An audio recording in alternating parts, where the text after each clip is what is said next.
هل تتخيل ان فرنسا بجمالها وعزها ومجدها وحضارتها وثقافتها والعاصمة باريس عاصمة الجمال وبرج ايفل وكل الهيلمان ده لحد دلوقتي بتفشل فشل ذريع في تنظيم الاولمبياد، بداية من اول المنافسات لما انطلقت من 3 ايام، وتحديدا منافسات كرة القدم لما تعرض المعسكر المنتخب الارجنتيني للسرقة واتكلم عن ده خافير ماسكيرانو المدير الفني. بعد كده تعرض زيكو اسطورة البرازيل لسرقة شنطته ومتعلقاته، وصلت القيمة اللي كانت في الشنطة لنص مليون يورو.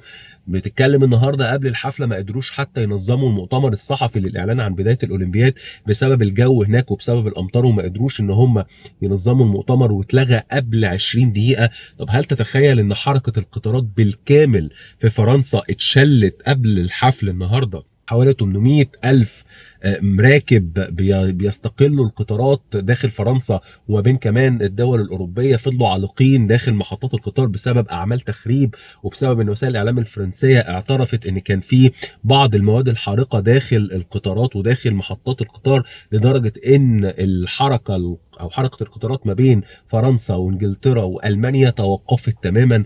هل تتخيل أن الرياضيين في القرية الأولمبية في فرنسا بيشتكوا من عدم وجود اكل او من قله المواد الغذائيه وقله الاكل هناك، وتحديدا الخضار والبروتين؟ فبتتكلم في رياضيين بقى بيستعدوا الاولمبياد، يعني المفروض يكون كل حاجه مجهزه ليهم. انت متخيل كم المشاكل وكم اللغط اللي بيحصل حوالين دوره الالعاب الاولمبيه اللي لسه بتقول يا هادي ولسه بنقول اول يوم في المنافسات وحفل الافتتاح، رغم ان المفروض ان حفل الافتتاح كان شكله حلو، فكره انه اتعمل على نهر السين وان البعثات كلها دخلت في قوارب بعكس ما كان بيتعمل قبل كده في حفلات الافتتاح الماضيه.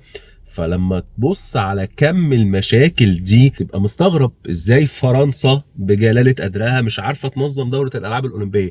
لكن لما تتفرج بقى على حفل الافتتاح وتتفرج على القرف اللي احنا شفناه في حفل الافتتاح والمشهدية، هتعرف بقى، يعني هتعرف السبب. حلت النجاسة، حلت يعني حاجة مقززة، والله العظيم حاجة مقززة، أنا ما شفتش كده في حياتي. ايه علاقة ده بدورة الألعاب الأولمبية؟ يعني أنت عايز تثبت إيه؟ ولا أنت محروق دمك قوي لما تنظم كأس العالم في قطر وكان في حاجة نظيفة وحاجة محترمة وكان ممنوع فيه تماما أي ترويج للشذوذ والمثلية والقرف اللي الواحد بيشوفه دلوقتي، فأنت تعمل مشهد كامل جوه حفل الافتتاح بيروج لده بالمنظر المقزز ده. فهنا بقى تعرف ليه هم فشلوا. يعني عارف، هي حلت والله العظيم القرف ده والنجاسه دي حلت عليهم.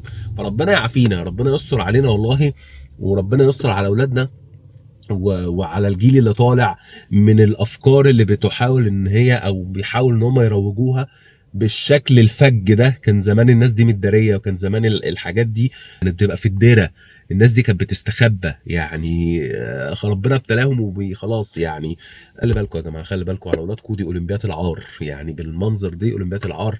ربنا يعافينا.